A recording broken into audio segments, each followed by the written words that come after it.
ನಮಸ್ಕಾರ. ನಾನು ಧರ್ಮರಾಜ್ ಬಿಂದಲ್ಗಿ, ಕರ್ನಾಟಕ ರಾಷ್ಟ್ರ ಸಮಿತಿ ಪಕ್ಷದಿಂದ.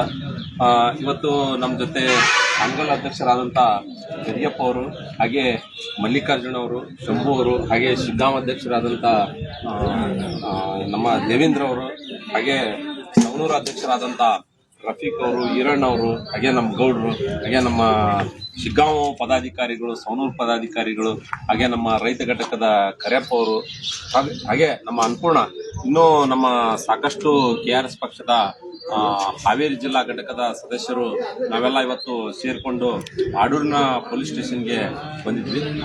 ಈ ಆಡೂರು ಪೊಲೀಸ್ ಸ್ಟೇಷನ್ಗೆ ಬಂದಿರುವ ವಿಚಾರ ಅಂತಂದ್ರೆ, ನಮ್ಮ ಹಾನಗಲ್ ತಾಲೂಕು ಕಮಿಟಿಯ ಒಬ್ಬ ಕಾರ್ಯದರ್ಶಿಗಳು ಆದಂತ ಇವರು ಗೋವಿಂದಪ್ಪ ಅವ್ರದ್ದು ಒಂದು ಆಸ್ತಿ ವಿಷಯವಾಗಿ ಬಂದಿದ್ವಿ. ಏನಂದ್ರೆ ಇವರು ಒಂದು ಆಸ್ತಿಯನ್ನು ಖರೀದಿ ಮಾಡಿದ್ರು.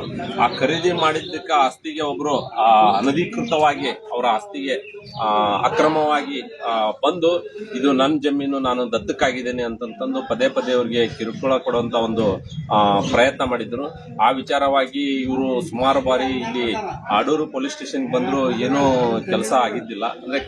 ಅಂತಂದ್ರೆ ಪೊಲೀಸರ ಕಡೆಯಿಂದ ಸೂಕ್ತ ರಕ್ಷಣೆ ಕೊಟ್ಟಿಲ್ಲ ಅಂತಂದು ನಮ್ಮ ಇವರು ಗೋವಿಂದಪ್ಪ ಅವರು ಹೇಳಿದ್ರು.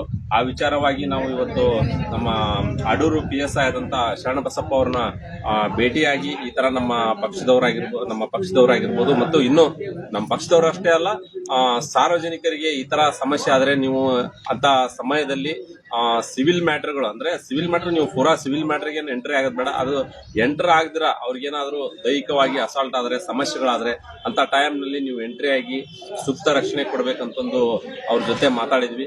ಅವರು ಅದಕ್ಕೆ ಸೂಕ್ತವಾಗಿ ಸ್ಪಂದಿಸಿ ಇನ್ನೇನಾದ್ರೂ ಆ ತರ ಸಮಸ್ಯೆಗಳಾದ್ರೆ ನಾವು ಆ ವೇಳೆಯಲ್ಲಿ ನಾವು ಆ ಒಂದು ಸ್ಥಳಕ್ಕೆ ಹೋಗಿ ಅವ್ರಿಗೆ ಆಗ್ತಕ್ಕಂತ ಸಮಸ್ಯೆಗಳನ್ನು ಪರಿಹರಿಸ್ತೇವೆ ಅಂತಂದು ಈಗ ಹೇಳಿದ್ರು. ಈಗ ರಾಜ್ಯದಲ್ಲಿ ಇಂಥ ಪ್ರಕರಣಗಳು, ಸಾವಿರಾರು ಪ್ರಕರಣಗಳು ಪದೇ ಪದೇ ಜಾಸ್ತಿ ಆಗ್ತಾ ಇದೆ. ಇವನ್ನ ಏನಾಗ್ತಂತಂದ್ರೆ ಸಿವಿಲ್ ಮ್ಯಾಟರ್ ಅಲ್ಲಿ ಪೊಲೀಸರು ಎಂಟರ್ ಆಗ್ಲಿಕ್ಕೆ ಬರಲ್ಲ ಅಂತಂದ್ರು ಕೆಲವೊಂದು ಸಂದರ್ಭದಲ್ಲಿ, ಅಂದ್ರೆ ಅಟ್ಲೀಸ್ಟ್ ಅಂತ ಸಂದರ್ಭದಲ್ಲಿ ದೈಹಿಕವಾಗಿ ಹಲ್ಲೆ ಆದಂತ ಸಂದರ್ಭದಲ್ಲಿ ಈ ಪೊಲೀಸರು ಸೂಕ್ತ ರಕ್ಷಣೆ ಕೊಡಬೇಕಾಗ್ತದೆ. ಏನಂದ್ರೆ ಇವತ್ತು ನಾವು ರಾಜ್ಯದಲ್ಲಿ ಜನಸ್ನೇಹಿ ಪೊಲೀಸು ಅಂತಂದು ನಾವೆಲ್ಲ ಈಗ ರಾಜ್ಯಾದ್ಯಂತ ಈಗ ಇರ್ತಕ್ಕಂಥ ಸರ್ಕಾರಗಳು ಜನಸ್ನೇಹಿ ಪೊಲೀಸ್ ಅಂತಂದು ಮಾಡಿದ್ದೇವೆ. ಅದಕ್ಕೆ ಸಂಬಂಧಪಟ್ಟಂಗೆ ಈ ಪೊಲೀಸರು ಆಗಿರ್ಬೋದು, ಈಗ ನಾನಾ ಪ್ರಕರಣಗಳು ಬರ್ತಾವು. ತ್ವರಿತಗತಿಯಲ್ಲಿ ಈ ಪ್ರಕರಣಗಳು ಬಗೆಹರಿಬೇಕು. ಬರೀ ಪ್ರಕರಣಗಳು ಅಂತಂದ್ರೆ ಕೋರ್ಟ್ ನಲ್ಲಷ್ಟೇ ಬಗೆಹರದಲ್ಲ, ಇವ್ರಿಗೆ ಪೊಲೀಸರು ಸಹ ಆಗಿದ್ದಕ್ಕಂತ ಸಮಸ್ಯೆಗಳಿಗೆ ಸೂಕ್ತ ರಕ್ಷಣೆ ಕೊಡಬೇಕು.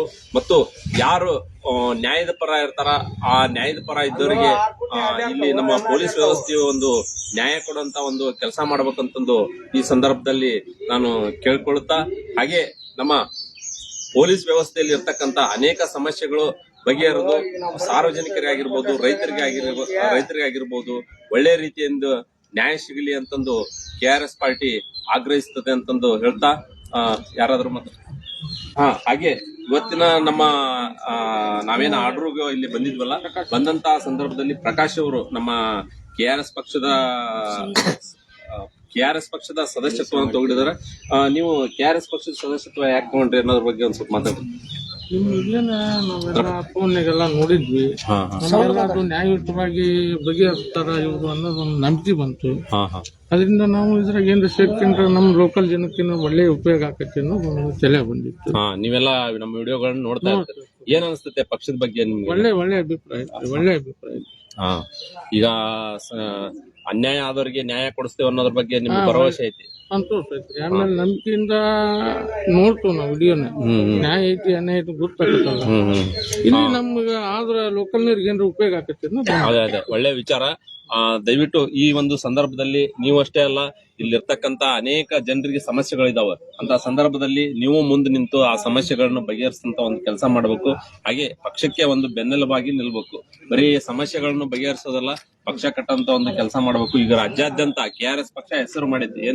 ಏನ್ ಹೆಸರು ಮಾಡಿದ್ದೆ ಅಂತಂದ್ರೆ, ಈಗ ಕಾಂಗ್ರೆಸ್, BJP, JDS ಅನೇಕ ಪಕ್ಷಗಳದಾವ. ಆದ್ರೆ ಜನರಿಗೆ ಇವು ಪಕ್ಷದ ಮೇಲೆ ಯಾವುದೇ ರೀತಿ ಭರವಸೆ ಇಲ್ಲ. ಏನಾಗಿಬಿಟ್ಟದವ ಅಂತಂದ್ರೆ, ರಾಜಕಾರಣ ಮಾಡೋದಕ್ಕಷ್ಟೇ ಇವು ಪಕ್ಷಗಳದಾವು. ಜನರ ಸಮಸ್ಯೆಗಳನ್ನ ಬಗೆಹರಿಸಲು ಯಾವುದು ಪಕ್ಷಗಳಿಲ್ಲ. ಆ ಒಂದು ಗಟ್ಟಿತನನ ಈಗ ನಮ್ಮ KRS ಪಕ್ಷ ರಾಜ್ಯಾದ್ಯಂತ ಮೂಡಿಸಿದೆ. ಆ ವಿಚಾರವಾಗಿ ತಾವೆಲ್ಲ ಮುಂದಿನ ದಿನಮಾನದಲ್ಲಿ ರಾಜ್ಯಾದ್ಯಂತ ಪಕ್ಷವನ್ನು ಕಟ್ಟಂತ ಒಂದು ಕೆಲಸ ಮಾಡಬೇಕು. ಈ ವಿಷಯವಾಗಿ ಈಗಾಗಲೇ ರಾಜ್ಯಾಧ್ಯಕ್ಷರಾದಂತಹ ಶ್ರೀಯುತ ರವಿಕೃಷ್ಣ ಗೌರವಾಧ್ಯಕ್ಷರಾದಂತಹ ರವಿಕೃಷ್ಣ ರೆಡ್ಡಿ ಅವರು ಒಂದು ರಾಜ್ಯದ ತುಂಬೆಲ್ಲ ಅಡ್ಡಾಡಿ ಒಂದು ಪಕ್ಷವನ್ನು ಕಟ್ಟಿದ್ದಾರೆ. ಹಾಗೆ ತಾವು ಸಹ ಈ ಒಂದು ಪಕ್ಷ ಕಟ್ಟಲು ಶ್ರಮಿಸಬೇಕಂತಂದು ಕೇಳ್ಕೊಳ್ತಾ ಈ ಲೈವ್ ಅನ್ನು ಮುಕ್ತಾಯ ಮಾಡ್ತೀವಿ. ನಮಸ್ಕಾರ. ಧರ್ಮರಾಜ್ ಬಿಂದಿಲಿ ಅವರಿಗೆ ಜೈ. ಧರ್ಮರಾಜ್ ಬಿಂದಿಲಿ ಅವರು ಜಿಲ್ಲಾಧ್ಯಕ್ಷರಿಗೆ ಲೈವ್